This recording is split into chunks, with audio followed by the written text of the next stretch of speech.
नमस्कार दोस्तों, very warm welcome at the CUTPG जेन्यू platform. आपका इस चैनल पर बहुत बहुत स्वागत है। काफ़ी टाइम बाद वीडियो लेके आ रहा हूँ। काफ़ी टाइम हो गया मेरे को वीडियो नहीं आ पाई थी because of the time management issue हो रहा था। मेरे ऊपर काफ़ी लोड है लेबर का, फिर आपके लिए टेस्ट सीरीज़ भी डिज़ाइन कर रहा था मैं। तो इतनी अच्छी टेस्ट सीरीज़ बनाने के लिए टाइम भी तो चाहिए, तो इसीलिए काफ़ी दिक्कतें आ रही थी, तो मैनेज नहीं हो पा रहा था। तो फाइनली आज रात को मैं ये लेक्चर रिकॉर्ड कर रहा हूँ। हो सकता है आपको सुबह तक ये मिल जाए लेक्चर। ठीक है, सबसे पहले आपको हैप्पी शिवरात्रि।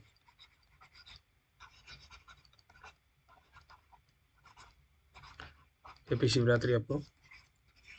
शिव जी आपके ज़िंदगी में खुशहाल हैं, और आप जो भी यूनिवर्सिटी चाहते हो, JNU, DU, BCU, जो भी किसी भी सब्जेक्ट में, डजेंट मैटर, आपको मिल जाए, आपका ड्रीम फुलफिल हो जाए, आप जो एफर्ट लगा रहे हो उसका आपको फल मिले।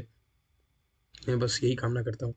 और पढ़ते रहिए, बढ़ते रहिए। आपका जल्दी एग्ज़ाम नज़दीक है, तो मैं और भी सेशंस लूँगा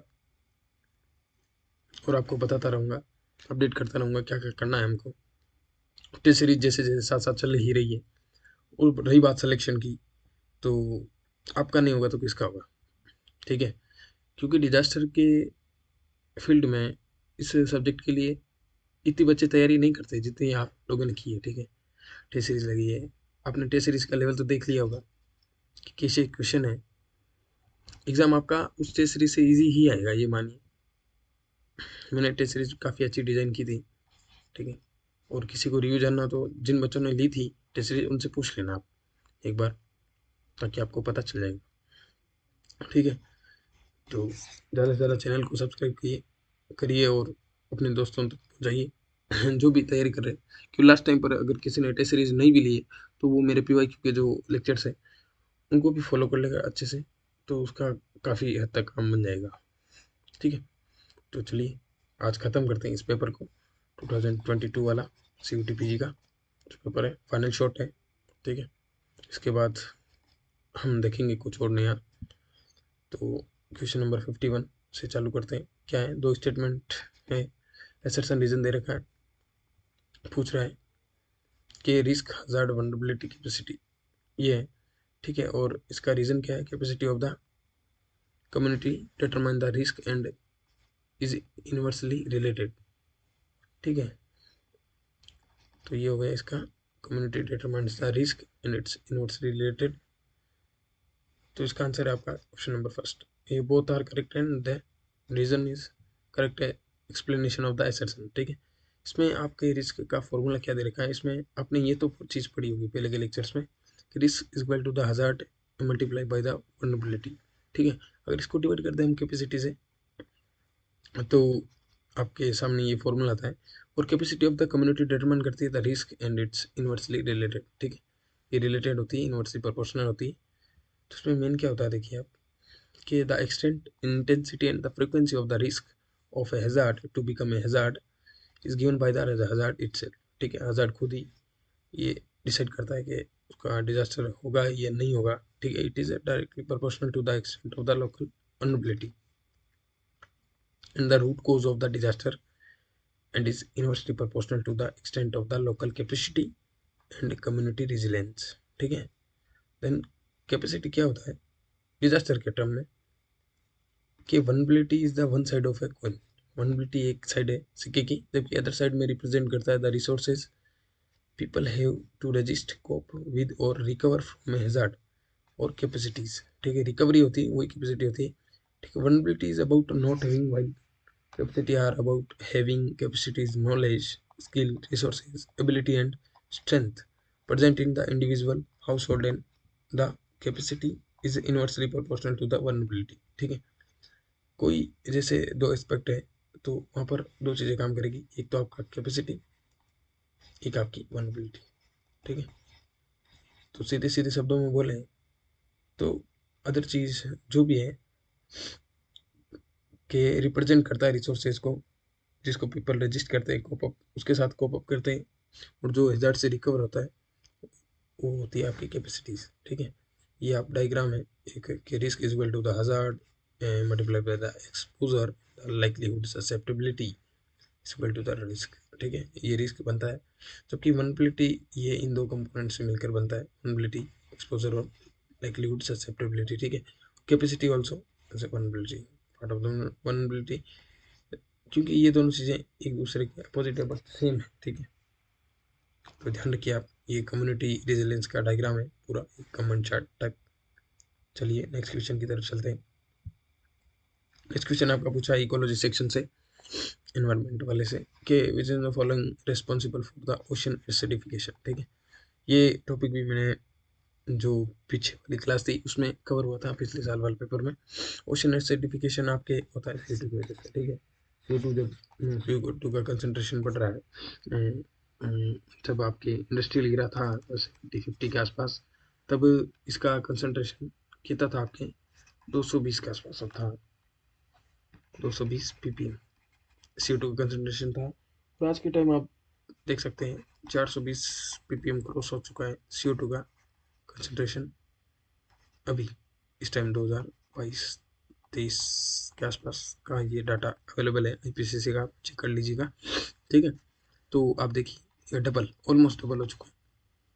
तो उसकी वजह से क्या है कि ओशन आपको पता है सबसे बड़ा सिंक है किसका, CO2 का। तो ग्लोबल वार्मिंग की वजह से जब CO2 का कंसनट्रेशन बढ़ता है तो ओशन से CO2 को एक सिंक की तरह एब्जॉर्ब कर लेते हैं, फिर वो जो CO2 का डिजोल्यूशन है वो ओशन के अंदर होता रहता है ओवर द टाइम। ये जो इतना सारा टाइम है, इसी बीच में आपके ओशन में इतना सारा CO2 डिजोल्व हुआ है जिसकी वजह से ओशन का pH ही चेंज हो, वो काफ़ी एसिडिक साइड चला गया है। तो इस प्रोसीजर को बोलते हैं आपके ओशन एसिडिफिकेशन। ठीक है, कार्बन डाइऑक्साइड डिजोल्व होकर कार्बोनिक एसिड बनाता है और फिर डिक्रीज कार्बोनेट, जो कार्बोनेट कंपोनेंट होते हैं आपके ओशंस में, जैसे कोरल से या कार्बोनेटेड रॉक्स, ये सारी की सारी। ठीक है, ये इस कार्बोनिक एसिड की वजह से क्या होता है, इनका होता है डिग्रेडेशन और H+ की कंसनट्रेशन बढ़ती है, जिसकी वजह से पीएच होते ही कम, पीएच होते ही कम तो आपका एसिडिफिकेशन बढ़ता है और less shells and other hard parts. ठीक है, इनकी होती है कमी। क्यों, क्योंकि ये ओवर द टाइम डिग्रेड होते जाते हैं ड्यू टू लोअर पीएच। ठीक है, ये रहा आपके ocean acidification has been the called the evil twin of the global warming. याद रखना आप, ये टर्मिनोलॉजी इसको दे रखिए, ये छोटा सा फ्रेज है, evil twin of global warming and the other CO2 problem. ठीक है, ocean acidification is the ongoing decrease in the pH of earth oceans caused by the uptake of the CO2 from the atmosphere. An estimated 30 to 40% of the carbon dioxide from human activity released into the atmosphere dissolve into the oceans, river, lakes to achieve chemical equilibrium. Some of the it react with the water to form carbonic acid। ठीक है, जैसा कि मैंने बताया था H2CO3 वो बना लेते हैं पानी के साथ। आप देखिए जैसे ये वाटर है ओशन का, प्लस में फिर CO2 है। ठीक है, तो ये मिलके क्या बना लेंगे H2CO3, ये हो गया कार्बनिक एसिड। ठीक है, बाद में ये कार्बनिक एसिड डिजोल्व करके H+ रिलीज करता है। Then the sum of these extra carbonic acid molecules react with the water molecule to give a bicarbonate ions and hydrogen ions, thus increasing ocean acidity. Checking carbon monoxide and carbon dioxide emissions, the controlling pollution are the only means to reduce ocean acidification। ठीक है, तो इनको control करके ही आप कम कर सकते हैं acidification को, और कुछ चारा नहीं। तो काफ़ी इंपॉर्टेंट टॉपिक मैंने करवा दिया है। ओशियन एसिडिफिकेशन जो भी क्वेश्चन आएगा वो इससे बाहर नहीं जाए। ठीक है, चलिए नेक्स्ट क्वेश्चन की तरफ मूव करते हैं कि who is the heading the state disaster management authority. कौन हेड करता है स्टेट डिजास्टर मैनेजमेंट अथॉरिटी को, वो आपके करता है आपका चीफ मिनिस्टर। ठीक है, जबकि सेंटर में जो है वो आपके होम मिनिस्टर को दे रखा है, ministry of home affairs. State disaster management authority है, ये आपके चैप्टर 3 है डिजास्टर मैनेजमेंट का एक्ट, जिसमें क्या है कि establish the state disaster management authority, equivalent है notice by the state government with chief minister the chairperson, in the case of the UT the lieutenant governor. याद रखना आप, जब अगर यूनियन टेरिटरी है तो वहाँ पर लीड करने वाला कौन है, लेफ्टिनेंट गवर्नर, और the administrator shall be the chairperson of the authority. और लिखा है यहाँ पर ना, या तो गवर्नर होगा यहाँ पर, नहीं तो एडमिनिस्ट्रेशन शेल। ठीक है, वहाँ का जो एडमिनिस्ट्रेटर होगा वो होगा चेयरपर्सन, ठीक है। From the UT of Delhi lieutenant governor the chief minister shall be chairperson and the vice chairperson respectively of the state authority के होंगे लोग। In the case of the UT having legislative assembly, except the UT of Delhi, the CM shall be chairperson of the authority, and the STMA will lay down policies and the plan for disaster management in the state. State में अगर disaster management की policy बनाना है, उनको planning करना है, तो आपकी SDMA काफ़ी important body होती है। STMA will approve the disaster management plans prepared by the various departments. ये approve करता है। फिर कॉन्स्टिट्यूट स्टेट एग्जीक्यूटिव कमेटी, यही चीज़ आपकी नेशनल एग्जीक्यूटिव कमेटी थी, नेक कहाँ पर, सेंटर के जो इंस्टीट्यूशन मैकेनिज्म था उसमें, याद रखना उससे बहुत इंपॉर्टेंट है वो। आपके एग्जाम में उस पोर्शन से बहुत सारे क्वेश्चन आएंगे, ठीक है। लीगल पोर्शन है जो आपका लीगल फ्रेमवर्क, जो भी कॉन्स्टिट्यूशन या अथॉरिटीज से रिलेटेड क्वेश्चन है वो आपके एग्जाम में बहुत सारे पूछे जाएंगे, ठीक है। जैसे इसमें पूछा है ना कि चैप्टर 3 प्रोविजन के तहत आपका एसडीएम का फॉर्मेशन होता है, ऐसे ही अलग अलग बॉडीज़ का फॉर्मेशन किस किस चैप्टर के रिगार्डिंग कैसे होते हैं, तो वो सब चीज़ें मैंने टेस्ट सीरीज़ में इंक्लूड की थी। टेस्ट सीरीज़ में उन सब चीज़ों से मैंने क्वेश्चन डिज़ाइन किए थे और उस चीज़ का फ़ायदा स्टूडेंट्स को हुआ भी है, ठीक है। Then the assist the SDM in the performance of its function, the SEC will be headed by the chief secretary of the state government. State government का जो चीफ सेक्रेटरी होगा, हाईएस्ट रैंकिंग का जो ब्यूरोक्रेट होगा, वो इस shake को head करता है। SEC will coordinate and monitor the implementation of the national policy, national plan, and the state plan. SEC will also provide information to the NDMA relating to the different aspect of disaster management, ठीक है। तो ये चीज़ होगी आपके SDM में से relate करने की। SDM का पूरा पोस्टमार्टम हो चुका है, यहाँ पर सारी छोटी छोटी इंफॉर्मेशन है, बट याद रखना जरूरी है आपके लिए, ठीक है। अब ये इंस्टीट्यूशन है, इसमें क्या बोला है कि ऑल हजार्ड्स आर डिजास्टर, और नेक्स्ट स्टेटमेंट है ऑल डिजास्टर आर हजार्ड्स। तो आप देखिए हजार्ड क्या होता है। पहले तो हजार्ड होता है कि कोई चीज़ जिसकी पॉसिबिलिटी हो, रिस्क हो, जहाँ पर हार्म हो बट कोई ह्यूमन या कैजुअलिटी ना हो, तो वो हजार्ड की कैटेगरी में। अगर वहाँ पर अगर कैजुअलिटी होगी तो वो डिजास्टर हो जाएगा, ठीक है। तो हजार्ड ही आपके आगे चलकर डिजास्टर बनता है। अब मैं ये कह सकता हूँ कि सारे के सारे हजार्ड डिजास्टर है, ठीक है, और डिजास्टर या और डिजास्टर आर हजार्ड्स। तो इसका मतलब होगा कि सारे के सारे डिजास्टर है वो हजार्ड तो होंगे ही, बट ज़रूरी नहीं है कि सारे के सारे हजार्ड डिजास्टर हो या ना हो। क्या पता अगर वहाँ पर कैजुअलिटी ना हो तो वो डिजास्टर नहीं होगा। तो ये होता है इसका सिंपल, क्योंकि छोटी छोटी चीज़ें वो आपको गुमराह कर सकती है, ठीक है। तो ध्यान रखिए आप। देखिए ये टेबल है, इसमें क्या है कि हजार्ड क्या है, a situation is there is a threat to life health environment and property, ठीक है। तो डिजास्टर में क्या है, ये एक इवेंट है जिसमें completely disturb the normal way of community, it bring on human economical environmental losses to the community which the community cannot bear on its own, ठीक है। Then hazard occurred in the place which has less population. Disaster mainly occurred in the overpopulation area. Hazard caused by the negligence. This is the result of the differential behavior of the nature due to the many conditions. अलग अलग type के disaster हो सकते हैं। hazard are the natural and the man-made phenomenon that are feature of the our planet cannot be prevented. These hazards are termed as a disaster and they cause a widespread destruction of the property and human lives. In their dormant state, hazard just pose a threat to life and property.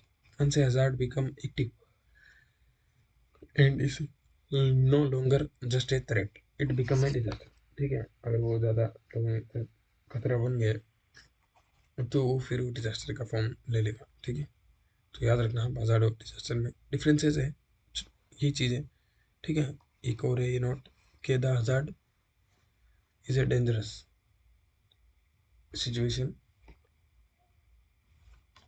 or event that carry a threat to humans, and disaster is an event that actually harms humans and disturb the operation of society. Hazard will consider disasters once they affect human but if they occur in unpopulated area they will remain hazard. ठीक है, अगर वो अनपॉपुलेटेड area में होगा तो वो hazard ही रहेगा, ना कि disaster. Hazard can be natural और ह्यूमन मेड, व्हाइल जब disaster result from the one और मोर हजार्ड अफेक्टिंग ए वल्नरेबल पीपल। ठीक है, एक से ज़्यादा हजार्ड अगर लाइन से लगे हो तो वो डिजास्टर बन सकते हैं कि कहीं कुछ दो चीज़ें सब्सिक्वेंटली हो गई तो फिर वो ज़्यादा डिस्ट्रक्टिव हो जाता है। ठीक है, चलिए नेक्स्ट क्वेश्चन की तरफ चलें। क्या कह रहा है नेक्स्ट क्वेश्चन आपके, ये लिस्ट 1 है, लिस्ट 2 है। मंटे सीरीज में ऐसे भी क्वेश्चन डाले थे आपके मैच ऑफ फॉलोइंग के, एज इट इज पैटर्न है किसी टीपीजी का जैसा पेपर आता है वैसे ही। ठीक है, तो अर्थक्वेक बोल रहा है आपका कि फ्लडिंग, पहले आप देखिए क्या क्या चीज़ें हैं इसमें। लैंडस्लाइड आपका अनस्टेबल स्लोप कह सकते हैं। ठीक है, स्टॉर्म सर्ज ये आपका इससे इम्प्रॉपर ड्रेनेज फ्लड के लिए, फिर अर्थक्वेक के लिए फॉल्ट है। ठीक है, तो ये हो गया सारा कुछ। तो ए का हो गया थर्ड, ए का थर्ड, बी का 1 है, सी का 2 meteoric phenomenon and then D का 4 फ्लडिंग का इम्प्रॉपर ड्रेनेज। तो ये सारे हैं कॉजेस। ठीक है, इजी सा था क्वेश्चन, बट ठीक है, नंबर तो आपके लिए इम्पोर्टेंट है एक, क्योंकि छोटे छोटे क्वेश्चन अगर देखिए दिक्कत कहाँ होती है जब बच्चे पेपर अटेंड करके आते हैं। ठीक है, जो इजी होता है वो सब कर देते हैं। ठीक है, अगर आपकी वही चीज़ अगर गलत हुई तो आप रेस से बाहर हो जाओगे ना। ठीक है, तो कई बच्चे क्या करते हैं, जो नॉर्मल चीज़ें होते हैं उसको तो पढ़ते नहीं है, और जो टफ टफ क्वेश्चन आते हैं उनको देखते हैं। मतलब आपके 75 हैं तो उनमें से अगर 10 क्वेश्चन आ गए टफ, तो उन 10 को पढ़ने के चक्कर में आपके 65 जो क्वेश्चन होते हैं उनको भूल जाते हैं। तो ऐसा मत करिए, 10 के चक्कर में 65 को मत छोड़िए। इससे अच्छा आप 65 को स्ट्रॉन्ग करिए ताकि आपका और अच्छा हो, इसमें परफॉर्मेंस अच्छा करो। ठीक है, तो ध्यान रखना, ये छोटी छोटी गलतियाँ करते रहते हैं बच्चे एग्जाम में, तो फिर वो क्वेरी लेकर आते तो मेरे पास, तो उनको क्या बोले, समझिए ये बात है। चलिए, consecutive mechanism of flood encompasses the range of climatic, meteorological, hydrologic, and hydrodynamic processes that influence when, how long, and to what extent flooding occurs। ठीक है, देखिए फ्लडिंग का कॉन्जिक्यूटिव मैकेनिज्म है, बहुत सारी रेंज है। देखिए, climatic, meteorological, hydrological, hydrodynamic process। ठीक है, this mechanism can involve elements such as the intense rainfall, snow melting, saturated soil conditions, dam failure, coastal storm surge और कॉम्बिनेशन देयरऑफ। ठीक है, जैसे अब उसमें कॉजेज में रिलीफ है, geology, state of ground, drainage, catchment area, tent of management, land use, catchment shape, meteorological conditions, then vegetation. ये सारी चीज़ें मिलकर फ्लडिंग को और ज़्यादा वंडरफुल बनाते हैं। ठीक है, फ्लडिंग रीजन होता है जो। ठीक है, एक चीज़ है आपके याद रखना, स्टॉर्म सर्ज। क्या है स्टॉर्म सर्ज? स्टॉर्म सर्ज एक स्टॉर्म फ्लड है, टाइडल सर्ज है या स्टॉर्म टाइड है। इससे कोस्टल फ्लड और tsunami like phenomenon of rising water commonly associated with the low pressure weather system है। इसमें देखिए प्रेशर लो है, याद रखना। याद रखना, आपको स्टेटमेंट देके पूछ सकता है स्टॉर्म सर्ज में, अलग अलग स्टेटमेंट है तो उसके करेक्टरिस्टिक्स में तो आप याद रखना, low pressure weather system such a cyclone, cyclone जैसा कि साइक्लोन में होता है। It is measured as the rise in the water level above the normal tidal level, does not include wave. इसमें वेव्स नहीं आती बट, ठीक है, याद रखना आप। ये देखिए, cyclone winds can be deadly, but surging water level can also threaten life. High winds push seawater towards the coast. The cyclone makes landfall. Water has nowhere to go to the inland.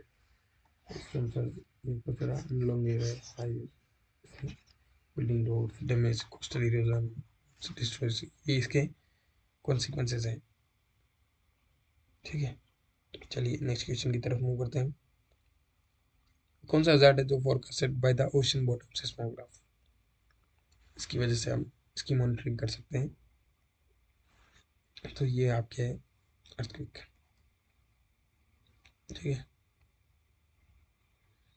Earthquake ये boy का use करते हैं, ocean bottom seismograph इसको बोलते हैं आपके boys. ठीक है, काफ़ी इंपॉर्टेंट होता है।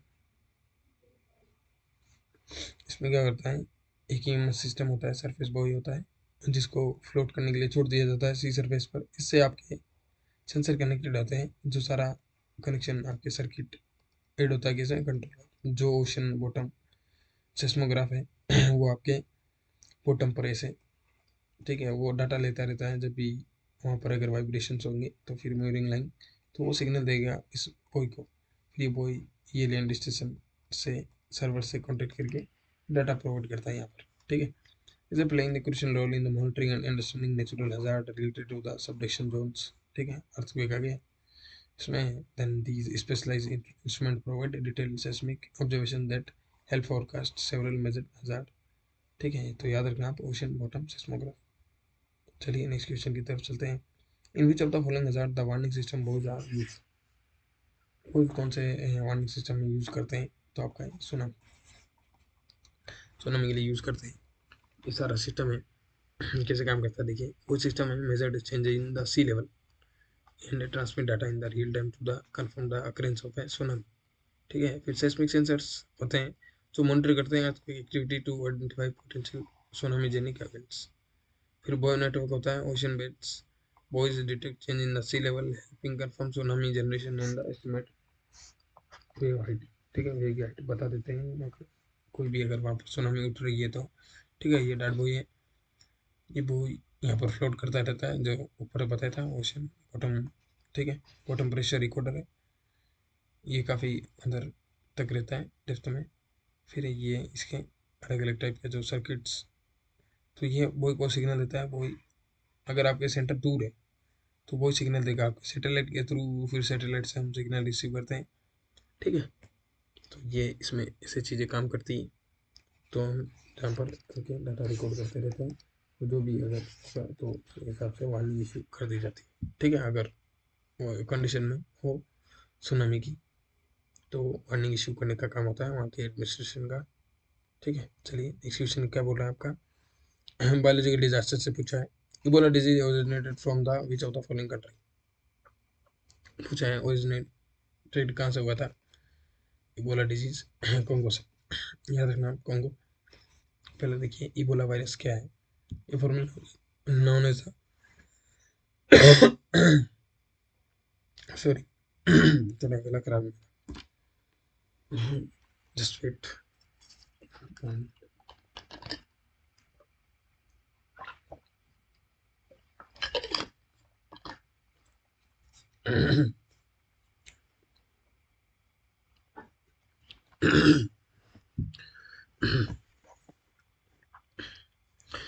चलिए इबोला वायरस डिजीज क्या है। EBD formally known as the Ebola hemorrhagic fever is a transmitted to from people from the wild animal and spread in the human population through human to human transmission. Ebola virus was first discovered in 1976 near the Ebola river, Ebola river थी, ठीक है, Congo में। फिर इसका transmission होता था आपके fruit bats और pteropodidae family of the natural Ebola virus host हैं। इनके सिम्टम्स क्या है? Sudden include the fever, fatigue, muscle pain होता है, हेडेक होता है, sore throat, vomiting, diarrhoea, symptom of the impaired kidney and the liver function. In some cases बहुत internal and external bleeding होता है, ठीक है। ये काफ़ी डेथ कॉज डिजीज है, काफ़ी पेनफुल होता है इसमें। ये बोला ये अफ्रीका में फैला था जब स्टार्टिंग में 1976 से, देखिए आप ये मैप है 2030 के आसपास ये केसेस आए थे। कोंगो सबसे ज़्यादा इफेक्टेड एरिया था ऑल ओवर अफ्रीका में इबोला डिजीज से, ठीक है। तो एक टाइम पर ये थी आपके यहाँ पर इस रीजन में एपिडेमिक टाइप, ठीक है। समझ गए ना आप एपिडेमिक क्या होता है? मैंने बताया था आपको प्रीवियस लेक्चर में। आप मेरे को बताना कमेंट पर कि एपिडेमिक क्या होता है और आपने कौन कौन सी एपिडेमिक पढ़ी है अभी तक, ठीक है। चलिए नेक्स्ट क्वेश्चन की तरफ मूव करते हैं। नेक्स्ट क्वेश्चन पूछा है आपका, pollution study which of the following method is used, कौन सा मेथड यूज करते हैं पोल्यूशन की स्टडी करने में, ठीक है। तो इसमें वैसे तो काफ़ी अच्छा लेवल का क्वेश्चन है आपका, ठीक है। इसमें आपके यूज करते हैं रजिस्टिविटी मेथड, ठीक है। इलेक्ट्रिकल सर्किट है, इसका यूज करते हैं। इसमें रोड्स ठोकी जाती है ग्राउंड के अंदर, इनको रोड्स को प्लांट करके बाद में रोड से एक सर्किट बनाया जाता है, तार को इंजेक्ट करके इन रोड्स के अंदर। फिर पोटेंशियल जनरेट करते हैं, तो वो अंदर ही अंदर पोटेंशियल है वैसे आपस में इन रोड्स के बीच में फ्लो करता रहता है, पोटेंशियल डिफरेंस होता है। तो ये काम कैसे करता है देखिए कि electromagnetic induction and the electrical resistivity method for the assessment of the soil pollution at shallow depth with a particular focus on the situation of the potential contamination of the groundwater। इसका main use करते हैं आपके ground water contamination को check करने के लिए। After a brief introduction of the electrical resistivity tomography ERT, याद रखना आप full form ERT electrical resistivity tomography and the electromagnetic induction EMI techniques. Three case studies are presented dealing with potential threat to groundwater resources in which the synergic use of the ERT, ठीक है। ERT क्या था? Electrical resistivity tomography and the EMI permitted effective investigation about the contamination status possible threats. तो याद रखना आप, इसमें ये पोटेंशियल जनरेट होता है, उसकी वजह से जो भी आपके सेलो ग्राउंड वाटर होते हैं उसमें आयंस होते हैं वो इस फ्लो में रेजिस्टिविटी का काम करते हैं। तो उसकी वजह से आपके फ्लो में जो भी डिफरेंस जनरेट होगा या फिर फ्लक्चुएशंस दिखेंगी, तो उसी के अकॉर्डिंग पता लगा दिया जाता है कि यहाँ पर कौन सा कंटामिनेशन है, ठीक है। मेनली ये कंटामिनेशन चेक करने के लिए ही यूज़ किया जाता है। कंटामिनेशन ही तो जैसे वहाँ पर अगर हेवी मेटल्स है या फिर लेड है, कुछ भी ग्राउंड वाटर में कुछ भी कंटामिनेशन हो सकता है, ठीक है। तो याद रखना रेजिस्टिविटी मेथड।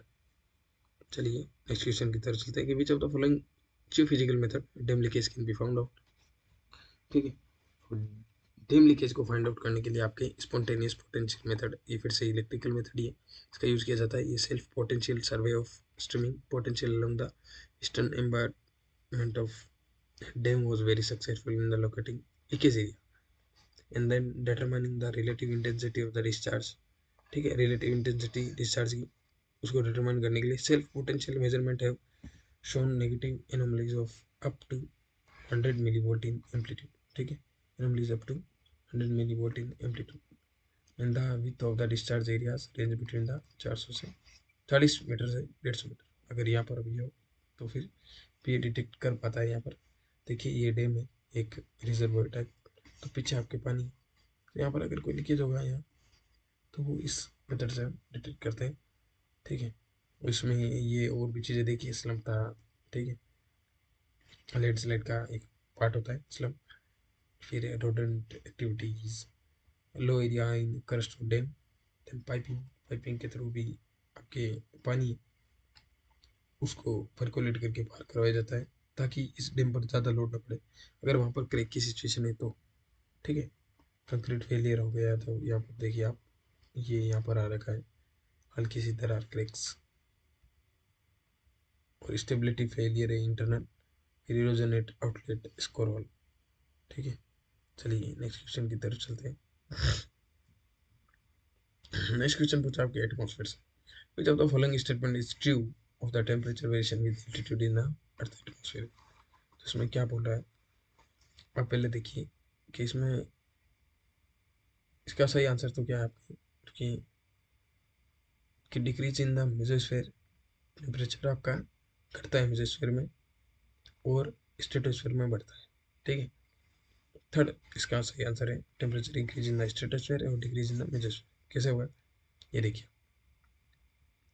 ये यहाँ पर आपका दे रखा है टेम्परेचर और यहाँ पर आपका एल्टीट्यूड किलोमीटर में इस साइड, तो क्या होगा कि ये जीरो है यहाँ पर टेम्परेचर 0 डिग्री सेल्सियस, ठीक है। 20 डिग्री सेल्सियस है, यहाँ नेगेटिव है टेम्परेचर, काफ़ी कोल्ड। तो ग्राउंड लेवल से अब ऊपर जाते हैं तो टेम्परेचर कम होता है धीरे धीरे, तो उसको बोलते क्या आपके लेप्सरेट, याद रखना आप लेप्सरेट बोलते हैं। इसका आपके वैल्यू लगभग आपके 6.8 डिग्री सेल्सियस होता है पर किलोमीटर के आसपास, ठीक है। तो याद रखना आप 6.8 अराउंड 7 के आसपास होता है, ठीक है। तो ये लेप्स रेट होती है, तो इस रेट से आपके ये टेम्परेचर होता है डिक्रीज। फिर स्ट्रेटोस्फेयर रहता है, एक टाइम ऐसे आता है यहाँ पर ट्रोपोस्फेयर से आसपास, जब एकदम स्टेगनेट हो जाता है टेम्परेचर, ना तो घटता है ना बढ़ता है, ठीक है, कांस्टेंट रहता है। फिर थोड़े टाइम बाद में स्ट्रेटोस्फेयर की बाउंड्री स्टार्ट होने पर टेम्परेचर आपके बढ़ना चालू हो जाता है, फिर वापस एक और हो जाता है और कांस्टेंट फेज, देन आपका टेम्परेचर होता है कम होना चालू। मेसोस्फेयर में ऐसा होता है कि एक टाइम पर आपका टेम्परेचर कहाँ तक चला जाता है, -80 से भी नीचे। ठीक है, तो इस पॉइंट को क्या बोलते हैं, मेसोपॉज को। मेसोपॉज आपके अर्थ पर ठीक है, अर्थ एटमॉस्फेयर में सबसे कूलेस्ट पॉइंट है। ठीक है, याद रखना आप, मोस्ट कूलेस्ट जगह टेम्परेचर आपके -80 डिग्री सेल्सियस के आसपास होता है। ठीक है, तो याद रखना आप ये चीज़। तो इसका आंसर क्या हुआ, temperature increase in the stratosphere और डिक्रीज इन द मेसोस्फेयर। ठीक है, चलिए नेक्स्ट क्वेश्चन की तरफ चलते हैं। The only volcanic island of India, India का ओनली वोल्केनिक आइलैंड आपको पता है, अंडमान निकोबार में बेरन आइलैंड है। बेरन आइलैंड, ये रहा, फोटो लगाया मैंने। ठीक है, बेरन आइलैंड की कुछ बातें। Barren Island is the island located in the Andaman sea. It is only confirmed active volcano in the India as well as in South Asia along the chain of volcano from Sumatra to Myanmar। ठीक है, Sumatra Myanmar से पूरी chain में आपके एक active volcano है। It is a part of the Indian Union Territory of the Andaman Nicobar Islands. The many volcanic eruptions have taken place here. The first volcanic eruption occurred in the year 1787। ठीक है, काफ़ी पहले हुआ था पहला इसका eruption। ठीक है, तो चलिए नेक्स्ट क्वेश्चन क्या बोल रहा है, ozone layer is located at the height of. ठीक है, ये बोल रहा है आपको ओजोन लेयर की हाइट क्या है। तो आपको पता होना चाहिए कि जो स्ट्रेटोस्फीयर की हाइट है उसी में एग्जिस्ट करता है आपका ओजोन लेयर। ठीक है, ये बुक टू बुक वेरी करता है, अलग अलग बुक्स में अलग अलग लिखा होता है।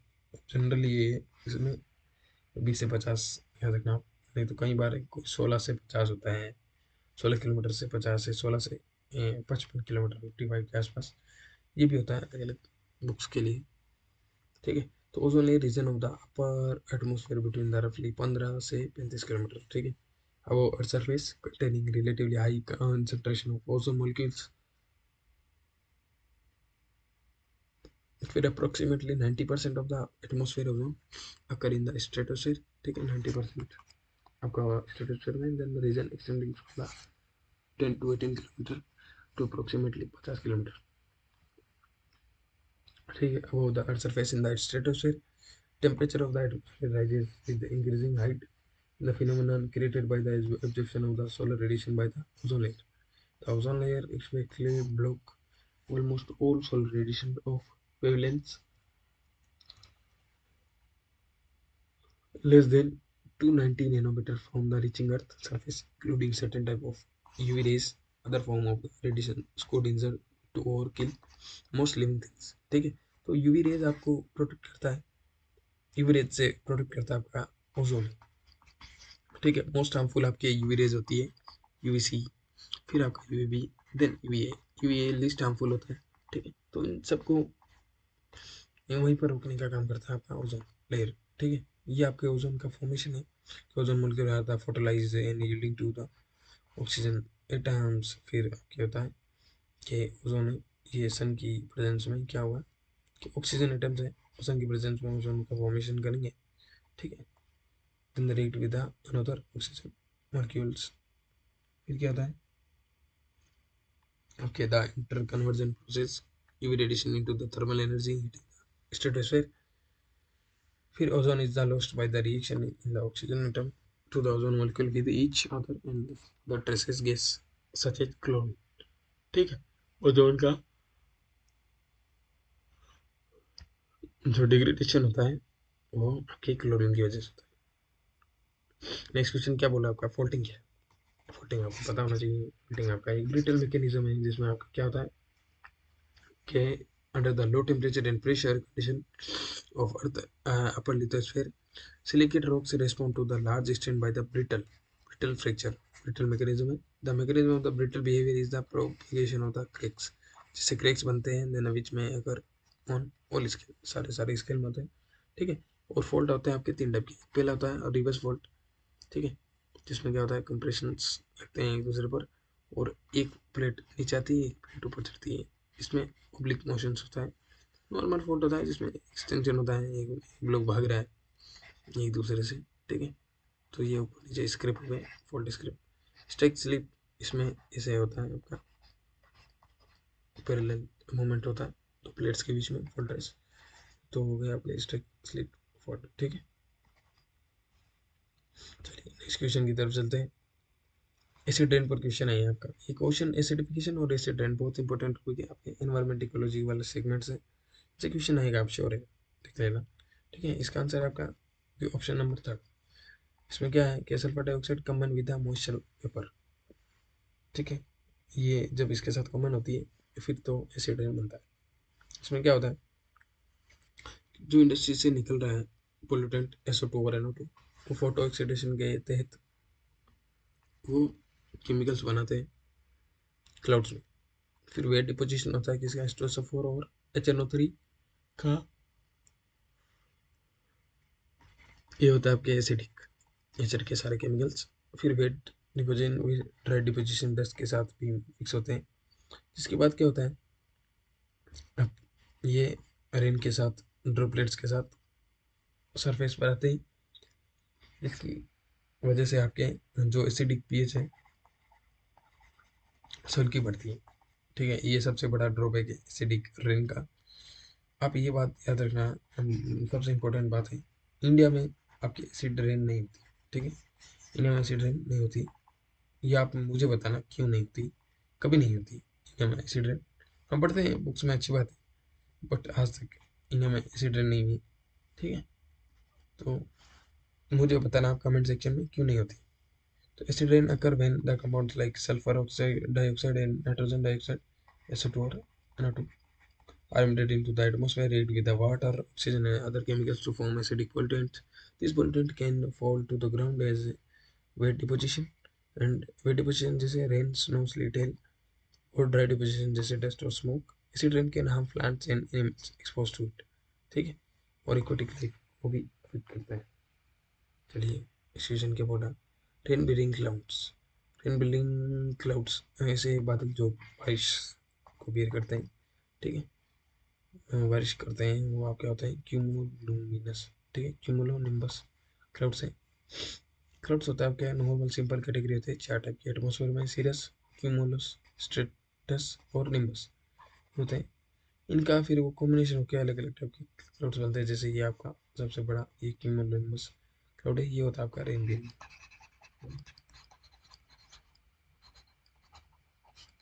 ठीक है। और भी अलग अलग टाइप होते हैं, जैसे सीरस है, स्टेटस है, फिर सीरोक्यूमुलस, फिर एल्टोक्यूमुलस, ठीक है। तो याद रखना आप ये टाइप्स हैं क्लाउड्स के। और क्लाउड्स का क्लासिफिकेशन कैसे करते हैं, हाई क्लाउड्स, मिडिल क्लाउड्स, इनके साइज के हिसाब से। तो cloud with extensive vertical development, जैसे ऐसे लंबे टाइप ऐसे फॉर्मेशन होता है उनका, तो क्यूमुलस और क्यूमुलिम्बस, ठीक है। लो क्लाउड्स होता है स्ट्रेटोक्यूमुलस, स्टेटस, निम्बो स्टेटस। फिर मिडिल लेवल पर होता है altostratus, Alto cumulus.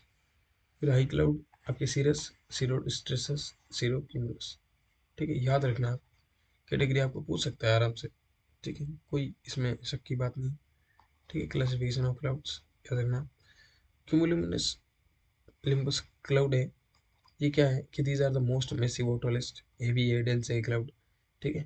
Vertically extend ज़्यादा होता है इनमें, टिपिकली बिटवीन द 600 मीटर से 1.5 kilometre, sometime up to the tropopause तक चले जाते हैं, in the form of the mountain और ह्यूज टॉप्स, ठीक।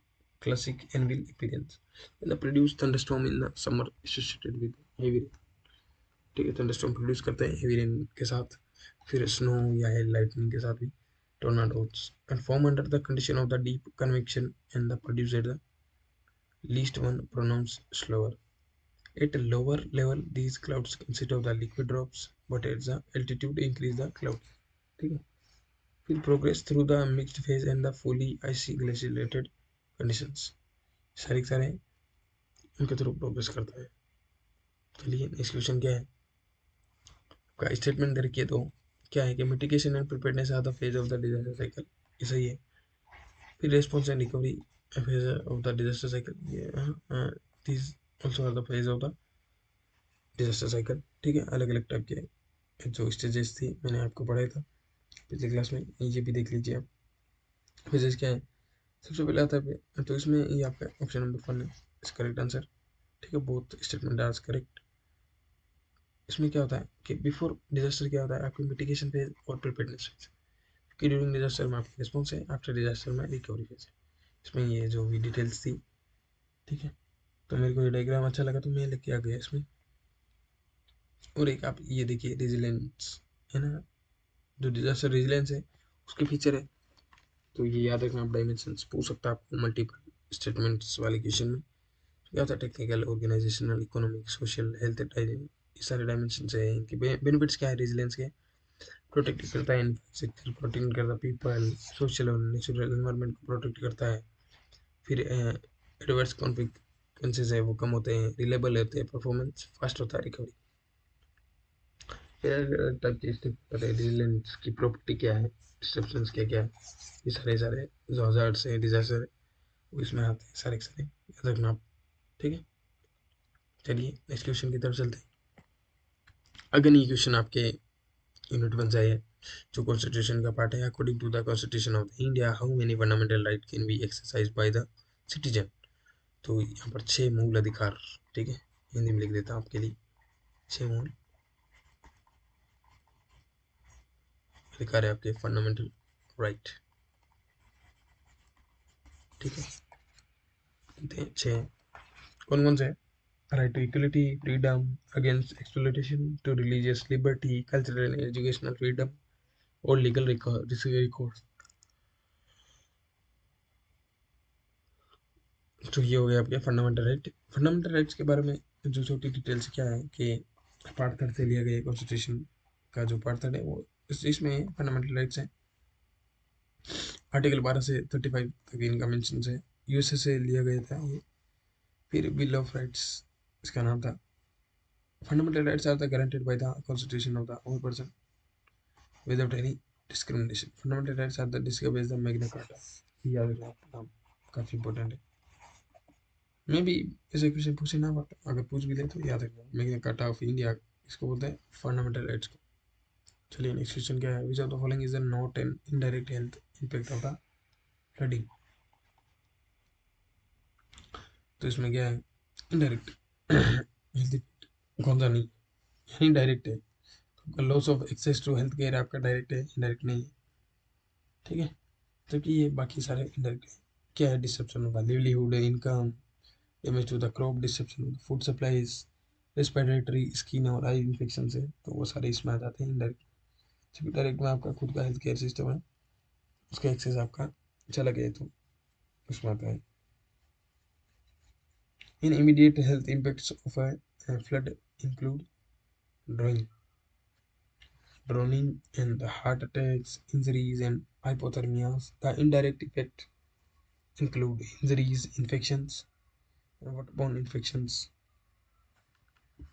disease and mental health problems, respiratory disease, allergies in the both in the medium and the long term after a flood.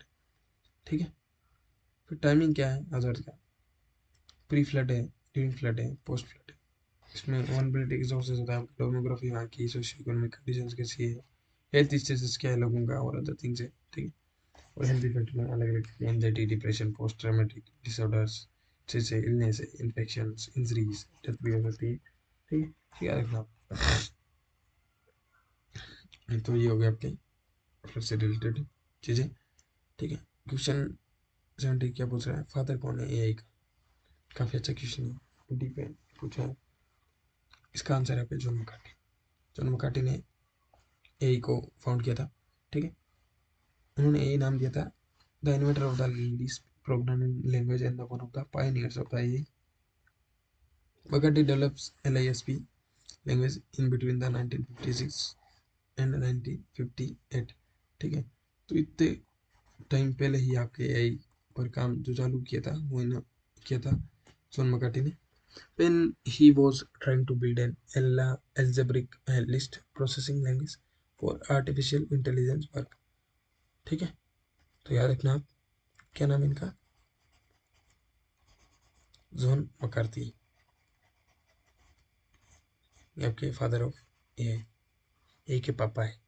ठीक है, चलिए next question पर move करते हैं।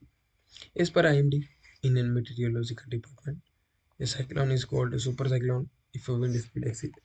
ठीक है, तो ये वेबसाइट से मैंने डाटा लिया है, एकदम ऑथेंटिक है। इसमें क्या होता है, सुपर साइक्लोन कैटेगरी कौन सी होती है, तो इसमें एक क्रिटेरिया दे रखा है, कि आईएमडी ने क्या किया, उनको क्लासीफाई कर दिया। लो प्रेशर सिस्टम जो है सारे साइक्लोन में, उनको कि वहाँ पर अगर स्पीड 31 से कम है तो लो प्रेशर है, 31 से 50 के बीच में तो डिप्रेशन है, 50 से 60 के बीच में डीप डिप्रेशन, फिर साइक्लोनिक स्टॉर्म है एक साइड से 88 के बीच में, फिर 88 से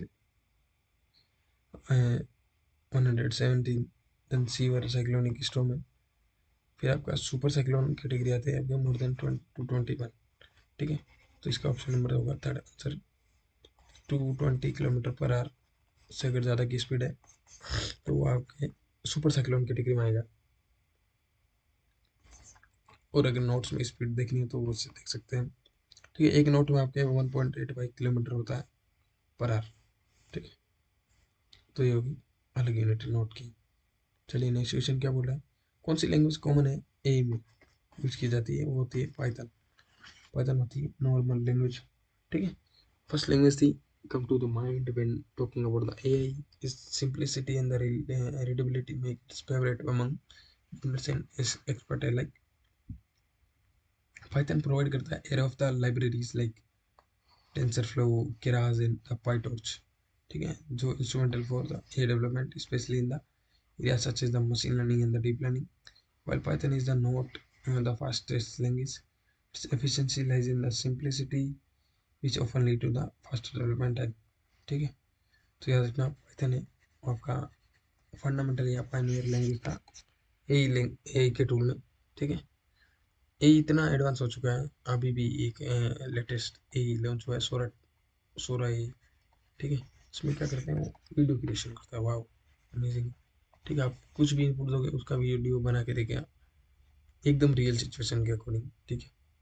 सोरा ए याद रखना चैट जीपीटी की जो कंपनी है उन्हीं ने इसको बनाया है। चलिए इस क्वेश्चन क्या है कि एडवांटेज क्या है ए का, तो ए का एडवांटेज है प्रोवाइड करता है सिक्योरिटी, ये सही है। वर्क बिकम ईजियर, ये भी सही है। Less time taken to the solve problem, ये भी सही। तो ऑल ऑफ द वो हो गया आपका करेक्ट आंसर, ठीक है। ये टूल्स का यूज़ आजकल के टाइम में ये सारे सारे इसके हैं एप्लीकेशंस। नेक्स्ट क्वेश्चन आपका 74, international disaster risk reduction is celebrate, ठीक है। तो आपको ये डे पूछा है कब मनाते हैं कि 13 अक्टूबर में, याद रखना 13 अक्टूबर काफ़ी इंपॉर्टेंट है, पूछ सकता है आपके एग्जाम वापस आएगा ये क्वेश्चन देखना, ठीक है। तो इसमें international day for disaster risk reduction 2023 था, उसकी थीम क्या थी, fighting inequalities for a resilient future. Theme याद रखना 2023 का, fighting inequalities for a resilient future, ठीक है। तो ये आपके इसका, चलिए नेक्स्ट क्वेश्चन पूछते हैं, चलते हैं देखिए देख क्या पूछा है कि भोपाल गैस ट्रेजेडी पूछा है कि 1984 में कौन सी गैस रिलीज हुई थी। तो अब क्या था, ये मिथाइल आइसोसाइनेट गैस थी। ये काफ़ी बुरा मंजर था इंडिया की हिस्ट्री में, ठीक है, डार्क पीरियड टाइप। तो 3 दिसंबर को हुआ था 1984 को मिथाइल आइसोसाइनेट का एमिशंस, ठीक है, वो लीक हो गई थी गैस वहाँ पर। और आज तक लोग उसका कंपनसेशन मांग रहे हैं, लड़ाई चल रही है कोर्ट में, ठीक है। जो जो भी अफेक्टेड या इंजर्ड पीपल थे जिनकी डेथ हो गई थी वो सारे परिवार, क्या था क्या देखिए, भोपाल डिजास्टर या Bhopal gas tragedy was a chemical accident था ये, night of the 2 to 3 December 1984 at the union carbide union limited UCIL, ठीक है, pesticide plant in Bhopal Madhya Pradesh and India in what is considered the world worst industrial disaster. Over 5 lakh people in the small towns around the plant were exposed to the highly toxic gas methyl isocyanate, ठीक है। Company का नाम याद रखना आप, union carbide Indian limited. और फिर ये गैस थी आपकी मिथाइल आइसोसाइनेट, ठीक है। डेथ टोल आपके गया था ऑलमोस्ट 2200 के आसपास। 2008 में मध्य प्रदेश सरकार ने क्या किया था, यहाँ पर 3700 जो फैमिली मेम्बर्स हैं उनको कंपनसेशन प्रोवाइड किया था, ठीक है। तो ये देखिए आप 84 में डिजास्टर हुआ था, 2008 में कंपनसेशन मिला इनको, कितने साल का टाइम लग गया, ठीक है। हमारे इंडिया में इतना स्लो चलता है लीगल प्रोसीजर सारा सारा, तो चीज़ें कैसे मैनेज हो पाती है भगवान ही जाने सच में। चलिए नेक्स्ट क्वेश्चन की तरफ मूव करते हैं। According to the international guidelines how many categories of the rights are in disaster rehabilitation. Disaster rehabilitation में कितनी कैटेगरीज है आपके, 4 कैटेगरीज है, याद रखना, ठीक है। ये सीधा है एक्चुअल क्वेश्चन पूछा, 4 कैटेगरीज है और काफ़ी चीज़ें हैं वो मैं लेके आया। मेन क्या है कि the standards are organised under 4 dimension of the framework for integrating rights and equality. FIRE का फुल फॉर्म याद रखना कि framework for the integrating the rights and equality. ठीक है, इसके 4 डायमेंशन क्या है कि फंडामेंटल राइट और इक्वलिटी मेंटेन रखना, कि non discrimination, participation and access to information, governance system and structure, ये सारी चीज़ें आती है इसमें।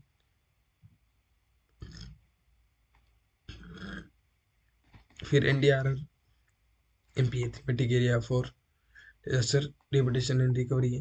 इसमें आपके गोल क्या है, रिस्टोर करना, इंप्रूव करना facility, livelihood, living conditions and organisational capacity of affected communities, reduce disaster risk, accordance with the build back better principal.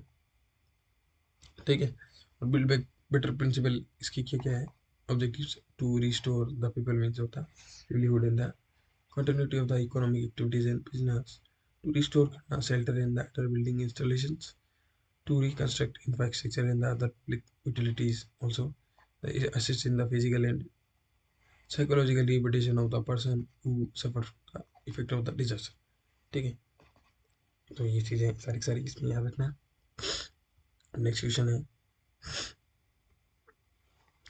कि कौन सा इम्पेक्ट है वो असेस्ड ड्यूरिंग द EIA। ये आपका क्या है, EIA एक ऐसी, ये दो चीज़ें होती है, एक एनवायरमेंट इम्पैक्ट असेसमेंट और एक स्ट्रेटजिक। ठीक है, इम्पैक्ट असेसमेंट है, ठीक है, एनवायरमेंट असेसमेंट। इनमें आपके जो भी सोशल, इकोनॉमिक, एनवायरमेंटल तीनों कंडीशन देखी जाती है, उनका जायजा लिया जाता है, उनका असेसमेंट किया जाता है। फिर वहाँ पर कोई चीज़ें, वहाँ पर फैक्ट्री सेटअप करने का जो भी चीज़ें होती हैं वो आगे लीगल प्रोसीजर आगे बढ़ता है through the process of the EIA। ठीक है, तो यही ज़रूरी होता है किसी भी प्रोजेक्ट को वहाँ पर इस्टेब्लिश करने के लिए। यही में इंक्लूड होते हैं आपके उस प्रोजेक्ट के आने के बाद क्या कंडीशन होगी या उसके पहले क्या कंडीशन थी, वो सारी एक रिपोर्ट बन के तैयार होती है। रिपोर्ट हर जगह की वो होता है आपके EIA के अंदर। ठीक है, EIA याद रखना। चलिए नेक्स्ट क्वेश्चन क्या बोल रहा है, क्या amount of the data at risk during disaster recovery is called. Risk during disaster recovery is called, data कौन सा होता है, तो इसका आंसर है आपका option number 3 RPO data. Disaster recovery planning, recovery time objective RTO एक तो, और एक रिकवरी पॉइंट ऑब्जेक्टिव। ठीक है, दो क्रूशियल मैट्रिक्स होती है। RPO रिप्रेजेंट करता है maximum amount of data loss of on organisation tolerate following a disruption. ये इंडिकेट करता है the point in time to which data must get restored for operations to continue. ठीक है, restored for operations to continue, ये सारा इसमें आता है। तो इसका करंट आंसर क्या हो गया, RPO याद रखना आप। फुल फॉर्म क्या है इसका, recovery point objective. Full form पूछ सकता है आपको अगली बार। रिकवरी टाइम ऑब्जेक्टिव होता है RTO, एक होता है RP। ठीक है, चलिए नेक्स्ट क्वेश्चन की तरफ चलते हैं। स्ट्रेस के सिम्टम्स क्या है, स्ट्रेस के सिम्टम आपके अलग टाइप के होते हैं, इमोशनल सिम्टम होता है, फिजिकल होता है, बिहेवियर होता है, दोनों होते हैं। आपका option number 4 is correct answer. ठीक है, इमोशनल, फिजिकल, बिहेवियर, मेंटली भी होता है, उसमें अलग अलग टाइप के होता है। चलिए नेक्स्ट क्वेश्चन है आपका, by which of the following the stress can be manage. किसकी हेल्प से हम स्ट्रेस को मैनेज कर सकते हैं। इसमें ऑप्शन नंबर फर्स्ट है अवॉइडिंग प्रेशर, ये गलत है आपका आंसर। अवॉइड, तो प्रेशर को अवॉइड क्यों करोगे आप स्ट्रेस कंडीशन में, उसको मैनेज करना तो ठीक है, उसका सामना करो, प्रेशर को, उसको हैंडल करना सीखो। देन अवॉइडिंग थॉट्स, थॉट्स को अवॉइड नहीं करना चाहिए।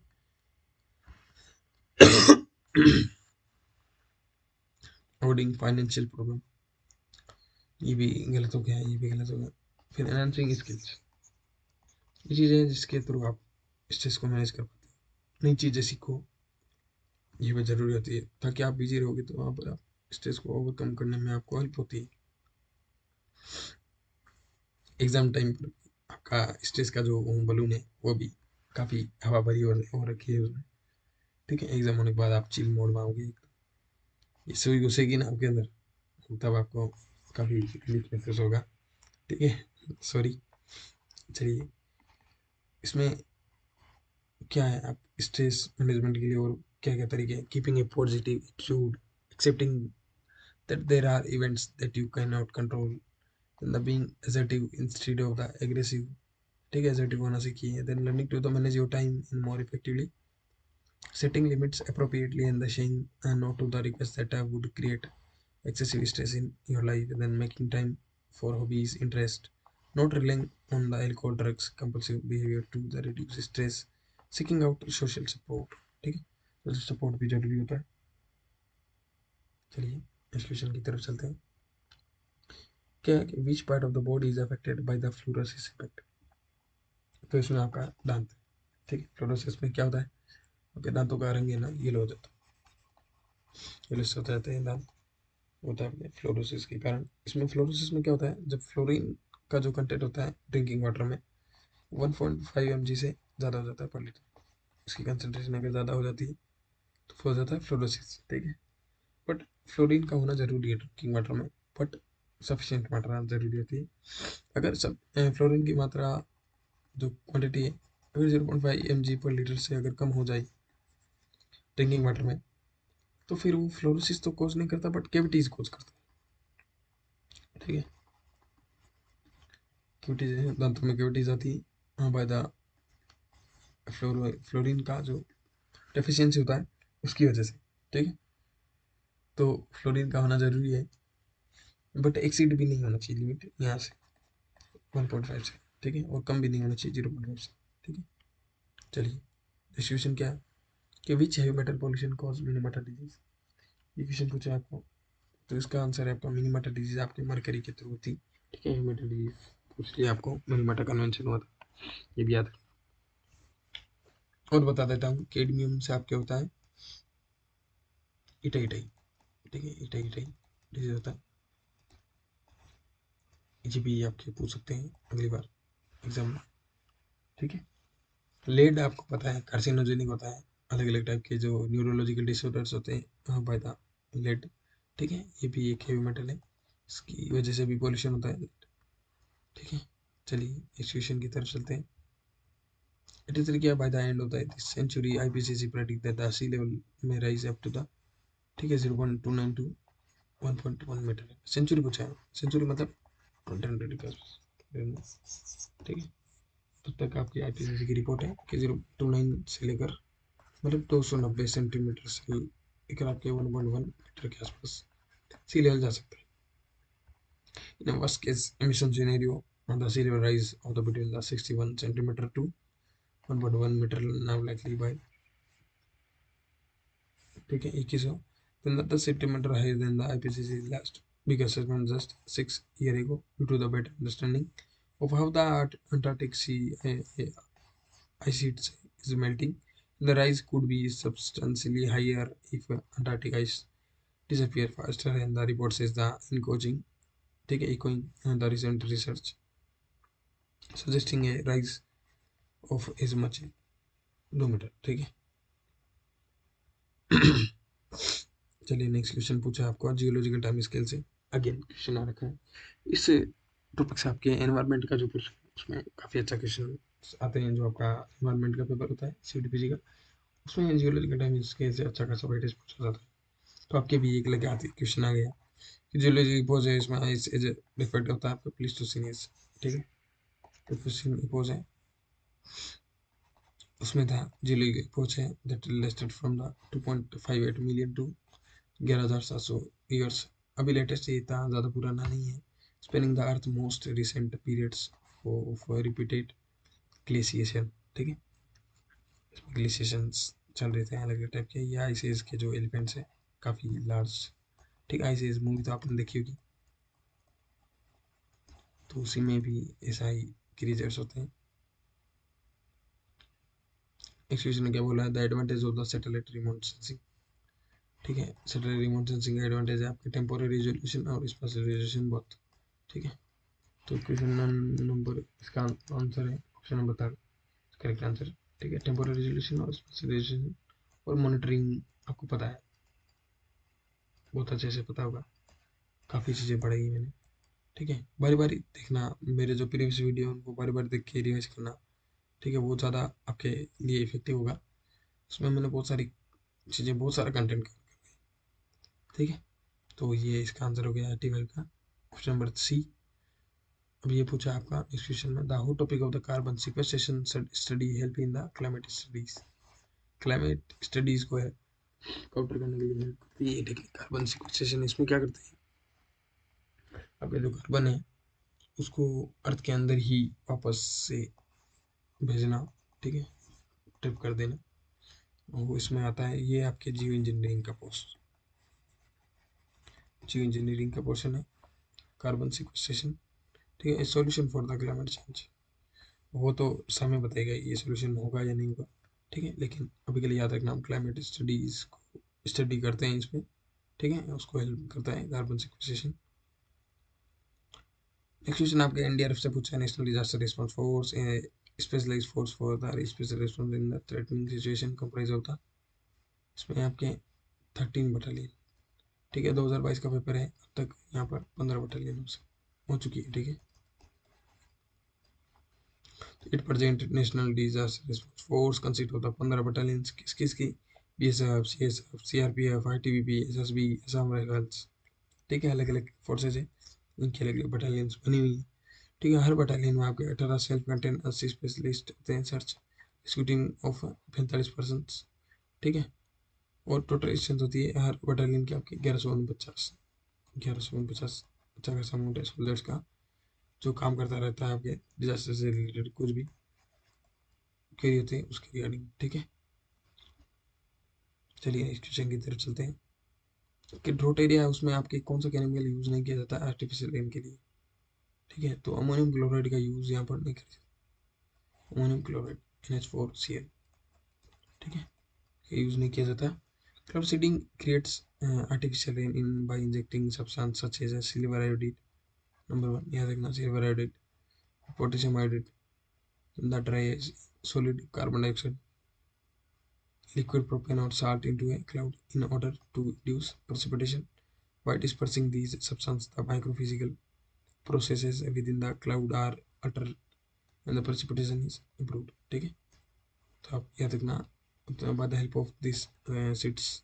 ठीक है, इन केमिकल की सहायता से हम आर्टिफिशियल रेन करते हैं थ्रू द, ये एक फाइटर जेट है। ठीक है, उसकी वजह उसके हेल्प से हम क्या करते हैं, ये डिस्पर्स कर देते हैं एटमोसफेयर में, ये सीड्स होते हैं। बाद में CCN बनता है। ठीक है, क्लाउड न्यूक्लियर होता है, उसके फॉर्मेशन से क्लाउड का फॉर्मेशन होता है, फिर वो बारिश करते हैं। चलिए नेक्स्ट क्वेश्चन की तरफ चलते हैं कि which of the following note is seismic, ये आप बता सकते हो, आप इसका आंसर आप बताना। ठीक है, मैं लिख लेता हूँ, आपको कमेंट सेक्शन में ज़रूर बताना अगर आप यहाँ तक वीडियो देखे हो। ठीक है, तो अपनी ईमानदारी से, ठीक है, क्वेश्चन 90 यहाँ पर लिख देता हूँ मैं, इसका कमेंट सेक्शन में आप आंसर देना कौन सा आंसर इसका है। ठीक है, कौन सी वेव, सेस्मिक वेव है ही नहीं इसमें। क्वेश्चन नंबर 19 याद रखना आप, अगर यहाँ तक वीडियो देखा है तो जरूर आंसर देना। चलिए नेक्स्ट क्वेश्चन की तरफ चलते हैं। क्वेश्चन नंबर 91 है कि अगर कोई पैसेंजर शिप है वो navigating in the middle of the sea, ठीक है, द सुनामी स्टे करता है, तो फिर passenger will not feel a tsunami as originated. ठीक है, because of the following, longer wavelength of the wave. ठीक है, वेवलेंथ इसकी अगर वेव की ज़्यादा होती है तो मिड ओशन में अगर कहीं सुनामी आई है, जैसे यहाँ पर सुनामी आई, तो फिर वो वेवलेंथ ज़्यादा होगी तो सुनामी मूव कर जाएगी सेरा कोस्ट की तरफ। ठीक है, जैसे ये इंडियन पोर्शन है, तो यहाँ पर अगर सुनामी आई मिड ओशन की वजह रीजन में, तो फिर वो इधर मूव कर जाएगी कोस्ट की तरफ, सेलो कोस्ट की तरफ। ये होता है आपका शॉलिंग इफेक्ट। ठीक है, longer wavelength of the wave ये आपके डिसाइड करती है कि यहाँ पर आपकी सुनामी आई है या नहीं आई। ठीक है, और वो दूर चला जाता है उससे कोस्ट की तरफ। कैसे सुनामी काम करती है आपको पता ही है, ट्रफ है, वेव एम्पलीट्यूड है, शोर लाइन है, फिर वेव का हाइट, लेंथ है, crest, open ocean, still water level. ठीक है, चलिए नेक्स्ट क्वेश्चन की तरफ चलते हैं। विच of the following do not favour the cyclone formation, cyclone formation को फेवर कौन नहीं करता। इसमें आपके देखिए 6 फैक्टर होते हैं, काम करते हैं कि रिस्पॉन्सिबल होता है तो फॉर्मेशन ऑफ द साइक्लोन। तो इसमें क्या होता है, एक ample amount of the warm temperature होना चाहिए at the surface of the sea. ठीक है, गर्म होना चाहिए हल्का सा। ठीक है, एम्पल अमाउंट इतना जितना रिक्वायर्ड हो साइक्लोन के फॉर्मेशन के लिए उतना, तो ठीक है वार्मिंग होना चाहिए। फिर आपकी स्टेबिलिटी होनी चाहिए एटमॉस्फेयर। फिर how the Coriolis force infecting the area so that low pressure area can be created. Low pressure area बनेगा सेंटर में, जिसके बाद ही आपका साइक्लोन का फॉर्मेशन होता है। And the humidity is high in the lower to the middle level of the troposphere. ठीक है। फिर disturbance in the pre-existing low level area when the vertical wind shear is the low। ठीक है, when the vertical wind shear is low, wind shear होनी चाहिए लो, क्योंकि यहाँ पर आपके ऑप्शन थर्ड दे रखा हाई विंड shear, तो ये आपका नहीं होगा, फेवर नहीं करेगा साइक्लोन फॉर्मेशन को। ठीक है, चलिए नेक्स्ट क्वेश्चन की तरफ चलते हैं कि which of the following terrains dam can be constructed. Dam को आप हार्ड रॉक बना सकते हो, हार्ड रॉक एरिया है नीचे, अगर आपका फाउंडेशन अच्छा होगा हार्ड रॉक होगा तो। अगर दूसरी ओर एक सौ भी सेडिमेंट्स हो गए तो वो सिंक कर जाएगा डैम, क्योंकि काफ़ी वजन होता है डैम में, डैम का जो कंक्रीट मटेरियल होता है उसमें। तो अगर नीचे अगर हार्ड रॉक का पोर्शन है तो वो काफ़ी सही रहता है। ठीक है, वो टेरेन होता है, वो सुटेबल होता है आपके डैम की कंस्ट्रक्शन के लिए। नेक्स्ट क्वेश्चन की तरफ चल रहे हैं कि which of the following material use up in the, ठीक है, कंप्यूटर चिप्स। कंप्यूटर चिप्स जो सेमी कंडक्टर चिप्स होती हैं उनको बनाते हैं आपके सिलिकन से। ठीक है, सिलिकन है, जर्मेनियम का भी यूज करते हैं, तो सिलिकन ज़्यादा वाइडली यूज होता है। ठीक है, ताइवान सबसे बड़ा आपके एक्सपोर्टर है किसका, सेमीकंडक्टर चिप्स का, सेमीकंडक्टर चिप्स याद रखना आप। ठीक है, ताइवान की ये कंपनी है, वो पूरे वर्ल्ड में डोमिनेट करती है सेमीकंडक्टर मैन्युफैक्चरिंग के लिए। ठीक है, चलिए नेक्स्ट क्वेश्चन की तरफ चलते हैं। क्वेश्चन नंबर 95 है, विच of the following groups contain graphical file extension. तो इसमें आपका ग्राफिकल फाइल एक्सटेंशन के लिए जेपीजी, गिफ और बीएमटी, ये जो ऑप्शन नंबर सेकंड है ये आपका करेक्ट आंसर होगा इसमें है। ठीक है, टीसीपी ये कोई फॉर्म होता फाइल एक्सटेंशन का, सीपीएक्स भी नहीं होता। ठीक है, डब्ल्यूएमएफ ये, तो इसमें correct answer option number 2। JPG की फुल फॉर्म याद रखना क्या है, joint photographic expert group. GIF का ग्राफिक्स इंटरचेंज फॉर्मेट, पीएनजी का पोर्टेबल नेटवर्क ग्राफिक, फिर बीएमपी का है बिटमेप। ठीक है, BIT MEP याद रखिए बीएमपी का। ठीक है, चलिए नेक्स्ट क्वेश्चन की तरफ चलते हैं कि वजह of the following responsible for the earthquake monitoring in India. India में अर्थक्वेक मॉनिटरिंग का काम कौन करता है, आपका करता है IMD। ठीक है, IMD ज़्यादा इंपॉर्टेंट है। ठीक है, IMD गवर्नमेंट ऑफ इंडिया के अंडर आता है, मिनिस्ट्री के अंडर आता है, ministry of earth science government of India. IMD के अंदर एक सेंटर काम करता है आपका, नेशनल सेंटर फॉर सिस्मोलॉजी। यहाँ पर हम अभी जो हमारा MSc का बेस था, पर अगर फील्ड ट्रिप हुई थी तो फील्ड ट्रिप में हमको यहाँ पर विजिट करने के लिए ले जाया गया था। ठीक है, काफ़ी अच्छी जगह है यहाँ पर, हमको बताया था कि कैसे सिस्मोलॉजी सेंटर है, इसमें कैसे काम होता है, कैसे डिटेक्शन होता है, अर्थक्वेक की मॉनिटरिंग ये कैसे करते हैं। ऑल ओवर इंडिया में इनके स्टेशन लगे हुए हैं।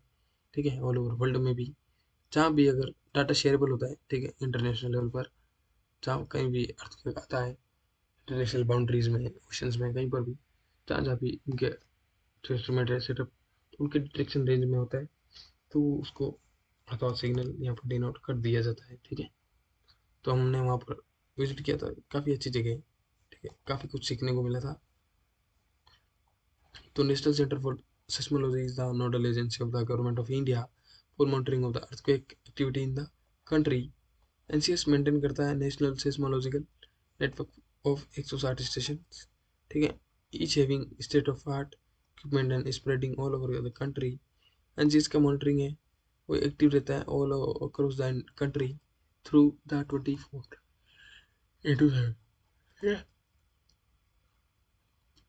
तो फिर ये ऑल टाइम काम करता रहता है।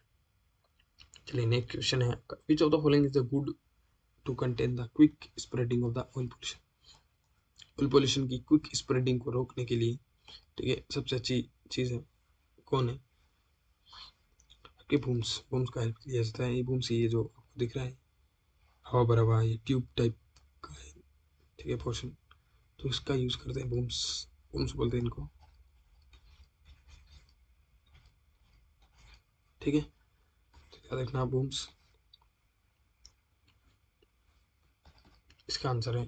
ठीक है, और बाकी चीज़ें यूज़ नहीं करते हैं, तो क्विक स्प्रेडिंग है, यहाँ पर कहीं अगर कोई पोल्यूशन हो रखा है तो फटाफट बूम से बचाएं और उस पानी को ऐसे कवर कर दिया ताकि वो ज़्यादा फैले ना। ठीक है, चलिए इस क्वेश्चन की तरफ चलते हैं। Question number 98, the temporary rise in the sea level along the shore due to the tsunami is called run up. इसको रन अप बोलते हैं। ठीक है, इसको और भी क्या बोलते हैं आपके, tsunami इन्यूडेशन, tsunami surge.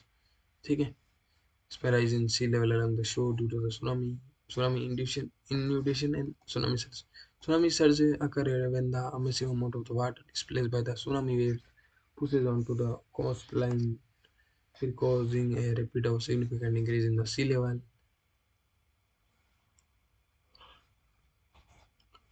This surge of water can ठीक है inundate coastal areas, flooding coastal plains, fill-lolling regions, and even areas further inlands, leading to the widespread destruction and the loss of life. Tsunami surge are also one of the most destructive aspects of the tsunami, often calling the most significant damage to the coastal communities and the infrastructure. ठीक है, इसमें आप याद रखना, में से यहाँ गलती हुई है, सुनामी इनअंडेशन कहते हैं। ठीक है, इनअंडेशन याद रखना आप, इनअंडेशन और सुनामी सर्ज या सुनामी रन अप इसको बोलते हैं। ठीक है, जिसमें क्या होता है, शोर लाइन के पास आता है, क्या होता है, सी लेवल में राइज होता है। ठीक है, यहाँ पर ऐसे रन अप एलिवेशन। ठीक है, limit of the tsunami inundation topography ये थी, distance shore line sea level है, फिर flow depth, tsunami wave height, इसमें अलग अलग ये पैरामीटर्स होते हैं सुनामी वाटर लेवल को चेक करने के लिए। क्वेश्चन नंबर 99 ने आपको पूछा है कि जो कार्डिक अरेस्ट रहता है, इसमें कार्डिक स्पीड को पीछे बिना इमीडिएट एक्शन के लिए आपको एस्पिरिन देना चाहिए। ठीक है, एस्पिरिन आती है टेबलेट। ठीक है, तो वो ज़रूरी होती है। अगर आपके पास किसी को इमीडिएट हार्ट अटैक आया है, कार्डियक अरेस्ट है, तो क्या कर सकते हो आप, एस्पिरिन दो उसको हाथ में। ठीक है, अगर आपके आसपास यहाँ पर कोई कंसल्टेंसी में कार्डियो एक्सपर्ट नहीं है तो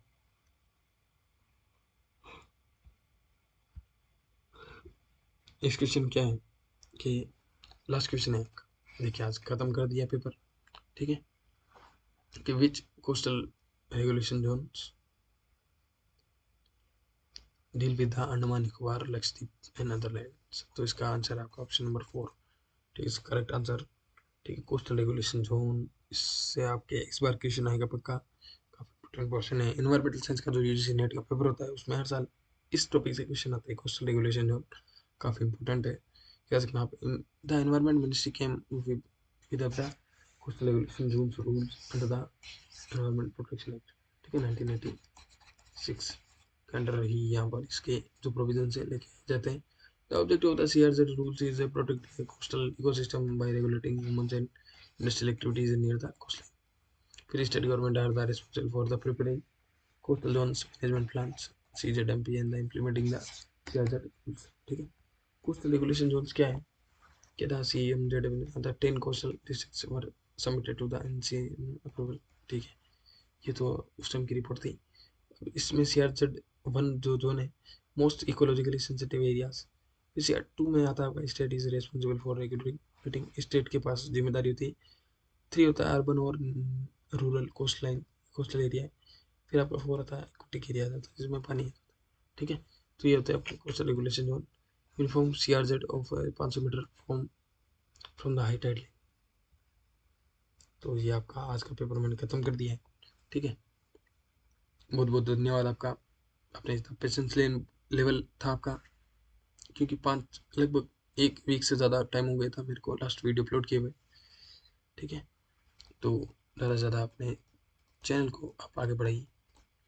ठीक है, आपका सिलेक्शन मैटर करता है मेरे लिए, और सिलेक्शन आपका ही होगा, श्योर है, क्योंकि आपने इतनी मेहनत की है तो आपका होना तय है। कहाँ जाएगा जी, कहाँ ही जाएगा। ठीक है, और आपको अगेन महाशिवरात्रि की ढेर सारी शुभकामनाएं। ठीक है, शिव जी आपकी हर मनोकामना पूरी करें। Take care, bye bye, good night, जय हिंद, जय भारत।